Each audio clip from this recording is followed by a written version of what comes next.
Welcome to Aadya TV. మనతో పాటు senior BRS నాయకురాలు రోజా రమణి ఉన్నారా అని అడిగి తెలుసుకునే ప్రయత్నం చేద్దాం. మేడం నమస్కారం.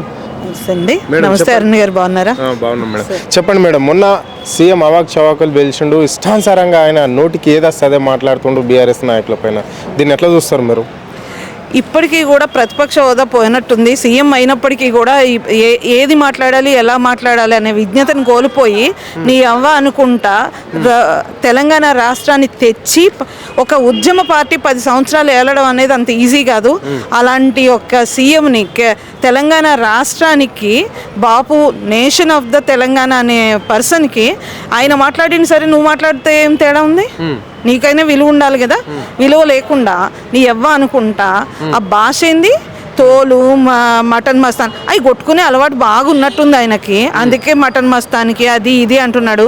గది చేసినయే ఇప్పుడు గుర్తుకొస్తున్నాయి. పాపం ఏం చేయాలో దాచుకోలేక బయటకు మాట్లాడుతున్నాయి, అంతే, అంతకన్నా ఏం లేదు. రైట్. మరి ఈ 6 గ్యారెంటీల ముచ్చట ఏంటి? మరి 2 సంవత్సరాలు అయిపోయింది ప్రభుత్వం ఏర్పడి, మరి దీన్ని ఏ విధంగా చూడాలి? మొన్న తీర్పు మాత్రం కాంగ్రెస్కి అనుకూలంగా ఉంది గ్రామ పంచాయతీలు అంటున్నారు, అది వాస్తవమేనా? అది అవాస్తవం సార్. వాస్తవానికి ఎప్పుడు కూడా పంచాయతీ ఎలక్షన్లు ఎప్పుడు గుర్తు మీద గెలవవు. గెలిచిన ప్రతి ఒక్కడిని నా ఓడు అని ఖాతాలో వేసుకున్న బాపతే ఇదంతా. ఇంకా మీరు 6 గ్యారెంటీలు అన్నారు కదా, చిల్లిగా అవ్వలేదు నన్ను కోస్తే అన్నాడు. వాళ్ళ మనవడు మెస్సీతో ఆడుకోవడానికి 100 కోట్లు ఉన్నాయా? 100 కోట్లు ఏడుకెళ్ళి తెచ్చినావు? నువ్వు 19 నిమిషాల ఎంటర్టైన్మెంట్ కోసం ఒక రాష్ట్రాన్ని కుదవబెట్టి 100 కోట్లు ఖర్చు పెట్టడంలో మరి 6 గ్యారెంటీలో ఒక్క పథకం అన్నా అయ్యేదిగా. నువ్వు 100 కోట్లని వినియోగిస్తే ఇవాళ కూడా అడుగుతున్నా సార్, బతుకమ్మ చీరలు అనే దానికి తీసి ఇందిరమ్మ చీరలు పెట్టినావు. ఇందిరమ్మ చీరలు ఎవరికి ఇచ్చినావు?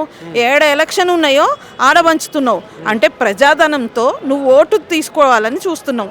ఇది నీకెంతవరకు కరెక్ట్? ఇవన్నీ ప్రజలు గమనించరా? ఇదివరకు అంటే ఏదో నువ్వో ఇంకొకడో ఏది మొరిగితే అది సరిపోయేది. ఇవాళ సోషల్ మీడియా అంతా చూస్తుంది, అన్నీ లెక్కలు వేస్తారు వాళ్ళు కూడా. అయిపోయింది. ఇంకొక 2.5 సంవత్సరాలు నువ్వేం మొరిగినా అరిగినా కరిగినా ఇక తర్వాత అంతా దులుపుడే ఉంటుంది నీకు. రైట్ మేడం, మరి ఎందుకు ఇక్కడ బీఆర్ఎస్ నాయకులు ఎందుకు టార్గెట్ అవుతున్నారు? ఈ రాష్ట్ర ముఖ్యమంత్రి కేవలం కేసీఆర్ కుటుంబం అంటేనే ఆయన ఏదో విధంగా మాట్లాడుతుంటాడు. కేసీఆర్ పేరెత్తితే చాలు. కేసీఆర్ అంటేనే ఆయన ఇష్టానుసారంగా మాట్లాడడం మనం చూస్తున్నాం. ఏ సభలో చూసినా ఎక్కడ చూసినా కేసీఆర్ పేరు లేపకుండా ఆయన మాట్లాడలేకపోతున్నాడు. మళ్ళీ మాట్లాడినప్పటికీ కూడా వైర్ లాంగ్వేజ్ మాట్లాడుతుంటాడు. ఎందుకు ఇదంతా చేయవలసిన అవసరం ఏముంది? రాష్ట్ర ముఖ్యమంత్రికి, అలాంటి హోదా ఉన్న ముఖ్యమంత్రి అలాంటి మాటలు మాట్లాడచ్చా? ఏం లేదు సార్, భయం ఎప్పుడు ఏం చేస్తుంది అంటే ఊకే వాడినే తలవ పెడుతుంది.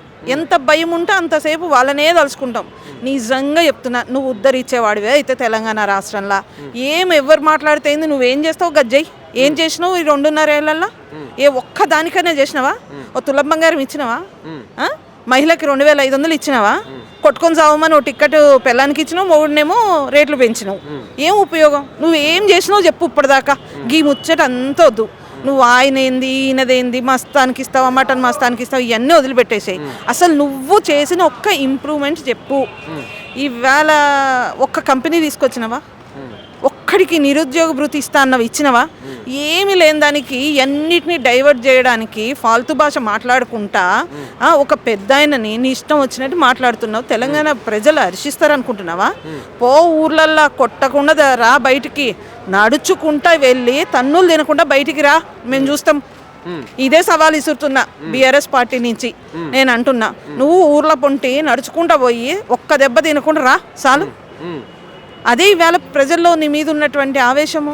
ఏం చేసినావు అసలు వాళ్ళకి? అంటే మొత్తం మీద ఇక్కడ బీఆర్ఎస్ పార్టీ 9.5 సంవత్సరాలు పాలించి ఇక్కడ ప్రజల సొమ్మును అనేకంగా దోసుకున్నారు. కాబట్టి అందుకే నేను నాకు వాళ్ళంటే ఆ పార్టీ అన్న వాళ్ళన్న ఇష్టం ఉండదు. కాబట్టి ఆ సొమ్మునంతా కక్కియడమే లక్ష్యంగా పెట్టుకున్నా అని చెప్పేసి ముఖ్యమంత్రి చెప్పడం ఒక లెక్కలో చెప్తుంటాడు. అంటే కాంగ్రెస్ నాయకులు అందరూ దాన్ని ఆదర్శంగా తీసుకుని బీఆర్ఎస్ కార్యకర్తల పైన కావచ్చు, లీడర్ల పైన కావచ్చు, ఎప్పటికప్పుడు వాళ్ళు కౌంటర్ ఇస్తూనే ఉంటారు. దీన్ని ఎట్లా చూస్తారు మీరు? కాదండి, బీఆర్ఎస్ పార్టీ మీద నీకు అదే కోపం ఉంటే నువ్వు ఎంత నిజాయితీ పరువై చేయాలా? ఈవేళ నీ పార్టీలో చేర్చుకున్న ఎమ్మెల్యేలని నువ్వు ఒక్కసారి వాళ్ళని రిజైన్ చేయించి ఎలక్షన్కి పంపచ్చు కదా. నువ్వు వాళ్ళు నీ కోసం ఏ లబ్ధి కోసం వచ్చిరో తెలుసా కదా నీకు? ఇప్పటికీ గోడ మీద కూర్చొని వాళ్ళేం లబ్ధి పొందుతారు, వాళ్ళు నీకేం లబ్ధి ఇస్తున్నారు నీకు తెలియదా? నీకు తెలియదా? ఇప్పుడు హైడ్రా పేరు మీద నువ్వు ఎంత కలెక్షన్ చేస్తున్నావో జనాలకు తెలియదా? హైడ్రా పేరు మీద ఏదైనా కూలగొట్టిన దాన్ని తిరిగి జప్తు చేసుకున్నావా ఈ రోజు వరకు? ఆ విధంగా అయితే 307 సర్వే నెంబర్ల ప్రగతి నగర్లది గాజుల రామారావుది నువ్వు కూలగొట్టంగానే నీ ఫెన్సింగ్ తీసి ఆయన ఫెన్సింగ్ వేసుకుంటే నువ్వు ఎందుకు మరి దాని మీద ఎలాంటి చర్యలు తీసుకోలేదు ఇవాళ? నీ హైడ్రా అధికారి ఎందుకు తీసుకోలేదు? రంగనాథన్ గారు ఎందుకు వదిలేసిరు అలాంటివి? అంటే ఏలు పెట్టుడు, వాళ్ళ దగ్గర డబ్బులు వసూలు చేసుడు, నువ్వు ఆదాయం సంపాదించుకుంటు, ఇదేనా? నువ్వు దీంతో ఏం నిరూపిద్దామని అనుకుంటున్నావు? నువ్వు దోచుకోవడానికి వచ్చినోడివి, దోచుకునేటట్టే ఉండు, అంతేగాని నేను సుప్పిని శుద్ధ పూసని అని మాత్రం చెప్ప మాకు. ప్రజలు వినడానికి రెడీగా లేరు. రైట్, చివరిగా చెప్పండి మేడం, పంచాయతీ ఎన్నికలు అయిపోయినాయి, ఇప్పుడు ఎంపీటీసీ జడ్పీటీసీతో పాటు జిహెచ్ఎంసీ ఎన్నికలు ఉండబోతున్నాయి. మళ్ళీ ఇక్కడ 27 మున్సిపాలిటీలను కూడా జిహెచ్ఎంసీలో కలపడం జరిగింది. కలపడానికి ప్రధాన ఉద్దేశం ఏంటి? మరి ఈ తీర్పు ఎట్లుంటుంది ఎన్నికలు పెడితే? అంటే ఇవి పార్టీ సింబల్ మీద పెట్టే ఎన్నికలు కాబట్టి ఏ విధంగా తీర్పు ఉండబోతుంది? ఖచ్చితంగా గ్రేటర్ హైదరాబాద్ అంతా కూడా బీఆర్ఎస్కి అనుకూలంగా ఉంది. రేపు రాబోయే కాలంలో కూడా అదే ఉంటుంది. మున్సిపాలిటీని ఇందులో కలపడం మేమైతే స్వాగతిస్తాము. ఒక రకంగా చెప్పాలంటే ప్రజాపాలన సౌలభ్యం కోసము ఒకవేళ డివిజన్ని విభజించినా అది కనుక వీళ్ళ ఆలోచన ఏమన్నా గ్రేటర్ అదే ఈ ల్యాండ్ల కబ్జా కోసము లేకపోతే రేట్ల కోసం వాటిని పెంచుకొని ఈ ఫ్యూచర్ సిటీ ఒక ఉద్దేశమేమో ఇది. ఒకవేళ మేము అనుకుంటున్నాం, సామాన్యులు ఈవేళ దాన్ని నమ్మే ఉద్దేశంలో లేరు. ఈ ఫ్యూచర్ సిటీ పేరు మీద ఇవన్నీ కూడా దోచుకోవడానికే చేసిండేమో అనేది ఒక ఆలోచన. ఇంత తొందరగా ఇంత ఆదరబాదర పబ్లిక్ డొమైన్లో పెట్టకుండా నువ్వు ఎట్లా డీలిమిటేషన్ చేసినావు? అసలు ఏ ప్రాతిపదికన చేసినావు? ఒక్క కాలనీని అన్నదమ్ముల్లా కలిసి ఉన్న వాటిని కూడా విడదీసినావు. వాటిని ఆ ఓటర్లు ఎటు పోవాలి వాళ్ళకి కన్ఫ్యూజన్ చేసి పడేసినావు. ఇవాళ ఓట్లు ఇవన్నీ సర్దుకునేలోపు పెట్టి నువ్వు మడత పెడదాం అనుకుంటున్నావా? గ్రేటర్ హైదరాబాద్ని నువ్వు మడత పెట్టేద్దాం అనుకుంటున్నావా? మా ప్రజలందరి ఉద్దేశం అయితే గట్లే ఉంది. మరి రైట్, థ్యాంక్ యూ. ఇది పరిస్థితి. అంటే ఇక్కడ రేవంత్ రెడ్డి మాత్రం 6 గ్యారంటీలను పక్కకు పెట్టి కావాలనే కేసీఆర్ కుటుంబం పైన, కేసీఆర్ పైన అవాక్ చవాకులు పేర్చడం ఎంతవరకు కరెక్ట్? ఇష్టం వచ్చిన లాంగ్వేజ్లో మాట్లాడుతున్నాడు. ఆయన ఒక ముఖ్యమంత్రి అనే విషయాన్ని మర్చిపోయి ఒక సామాన్య కార్యకర్తలాగా ఆయన వచ్చింది కింది స్థాయి నుంచి జడ్పీటీసీ గెలిచి ఆ స్థాయిలో మాట్లాడుతున్నాడు తప్ప ముఖ్యమంత్రి స్థాయిలో మాట్లాడడం లేదని చెప్పేసి ఆమె ఆరోపించడం అనేది అయితే జరిగింది. ఇలాంటి లాంగ్వేజ్ మాట్లాడితే మాత్రం బీఆర్ఎస్ పార్టీ కార్యకర్తలు కావచ్చు ఎవరైనా ఊరుకునే ప్రసక్తి లేదు. ఒక రాష్ట్ర సీఎంగా నేను గుర్తుంచుకోవాల్సిన అవసరం అంతకంటే లేదు. ఒక ఉద్యమకారుని పట్టుకొని నిష్ఠంకసిన లాంగ్వేజ్లో మాట్లాడడం ఎంతవరకు సమాజవేశం అని చెప్పేసి ఆమె ప్రశ్నించడం అనేది జరిగింది. ఇదే రిపీట్ అయితే మాత్రము ముఖ్యమంత్రికి మాత్రము ఈ నుంచి హెచ్చరిస్తున్నాం. ఇప్పటి నుండి అంటే గత 2 సంవత్సరాలు ఓపిక పట్టినాం, ఇప్పటి నుంచి ఓపిక పట్టే ప్రసక్తే లేదు.